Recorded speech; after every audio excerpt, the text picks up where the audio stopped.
New tonight, a Valley woman attacked 14 years ago is sharing her story for the first time after a similar case prompted detectives to take another look. Good evening and thanks so much for joining us for 12 News at 10. I'm Kariba Devine. I'm Mark Curtis. The woman tells 12 News she vividly remembers the attack. How could she not? And she also believes a man who was recently arrested for similar crimes could be her attacker. 12 News journalist Gabriela Becerra is live in studio with her story. And Gabby, what can you tell us? Well, Mark Caribe, that woman tells me she was kidnapped and assaulted when she was 26 years old. She never thought she'd see her attacker again, but just last week she believes she saw his mugshot. I thought I was gonna die. And I thought I was really gonna die. It was a hot summer day in 2011 when a man offered to give Crystal a ride home. He goes, "Come on, I'm going that way anyways." Okay. I was like, well, I guess, all right. And she still remembers the feeling in her stomach as he drove the car right past her stop. And I was like, wait, you're supposed to turn, and I didn't even get to finish the sentence, and he hit me. Crystal says the man continued to hit her, telling her he planned to take her to a trailer near 43rd Avenue and Van Buren. When they approached the intersection, she made her escape. But the light turned yellow, he slowed down, and I just unlocked and just jumped. He tried to speed off, but I just jumped. Two bystanders helped Crystal call 911, but even after searching nearby and looking through photo lineups, she says police were never able to find the man who attacked her. None of them looked familiar to me at all. And I thought, like how could I forget, you know? I didn't understand, but none of them looked familiar. But news of a recent arrest jogged Crystal's memory. She believes a man recently arrested on charges of kidnapping and sexual assault dating back to the 90s is the same person. I seen that picture and it was him. Phoenix police tell me they're investigating Crystal's report to see if it could be connected. And I know that they have strong cases now, but hey, if a little case will help, then you know what, I'm all for it. Crystal says she still thinks about what could have happened if she didn't escape, but is thankful she had the strength to do it. I didn't want to die. If we would have pulled in those trailers, like, I would have not had a chance. I wouldn't have had a chance. And Crystal wants others to be aware of her story, warning them to never get into cars with strangers, no matter the circumstance. In studio, Gabriela Becerra, 12 News. Gabby, thanks. New tonight, a $60 million notice of claim is accusing Arizona's Department of Child Safety of ignoring 5 abuse reports before the 2022 murder of 11-year-old Chaska Davis. His grandmother and her boyfriend are charged with his death. This new filing says Chaska and his younger brother endured years of abuse and torture, and that the boy called 911 the night that his brother died. A notice of claim is the first step towards a lawsuit and alleges that DCS was negligent in how it handled reports of abuse. A Phoenix mother is behind bars after police say her teen son was accidentally shot and killed inside a motel room. This happened at a Motel 6 near 27th Avenue in Union Hills. Officers say the teen and his brother were handling a gun with their mother's permission, and it went off. The teen died at the scene. The mother's now facing several charges, including child abuse. Crews continue to make some progress on the Dragon Bravo fire that's burning near the Grand Canyon. It is the state's biggest wildfire this year so far. Officials say the fire is now 44% contained and has burned over 143,000 acres. As the firefight continues, an NAU professor wants to know what all that fire is doing to the water supply. Professor Abe Springer says that he got an emergency grant to study the water at Roaring Springs. That's where the water for the Grand Canyon National Park comes from. He says that he'll set up remote sensors and then hike down to take samples of the groundwater to see if it has any dirt or debris due to the fire. So the park needs to be concerned with the amount of suspended solids or the turbidity that's in the water from the springs to assure that it's a quality supply that they deliver for the people who visit the park and the people who work there. Springer says that he won't be able to start the work until the Dragon Bravo fire is out and that area of the park is back open again. He's hoping that whatever he finds will help parks keep its water clean and running. Well, now to a weather impact alert. Meteorologist Lindsay, people are mad. I know. Not at you.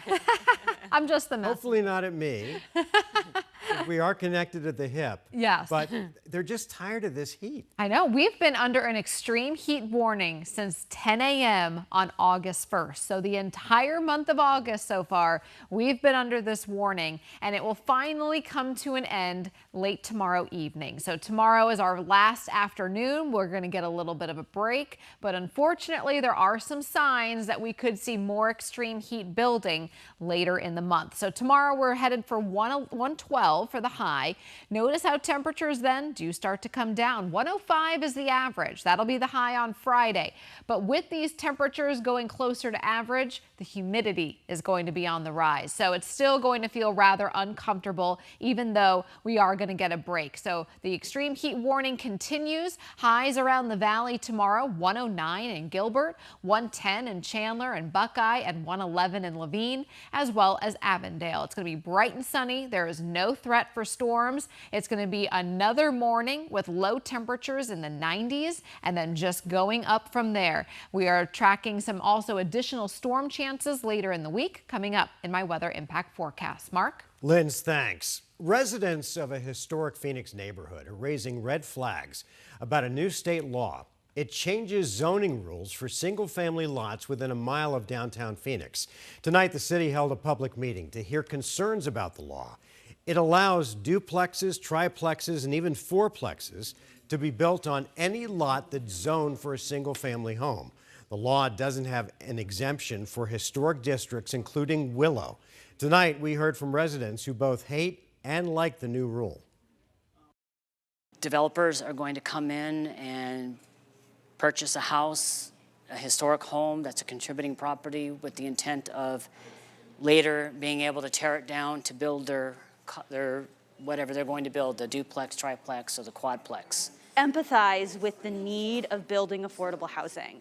And I understand that mentality behind the law, but how it's written, where it doesn't focus on sustainability and it doesn't say anything about affordability, kind of pisses me off. Well, the new law is scheduled to go into effect this January. New at 10, a West Valley school district is apologizing for the conduct of one of its board members. Tonight, the Liberty Elementary School District Governing Board shared the findings of an investigation into Kelly Zimmerman.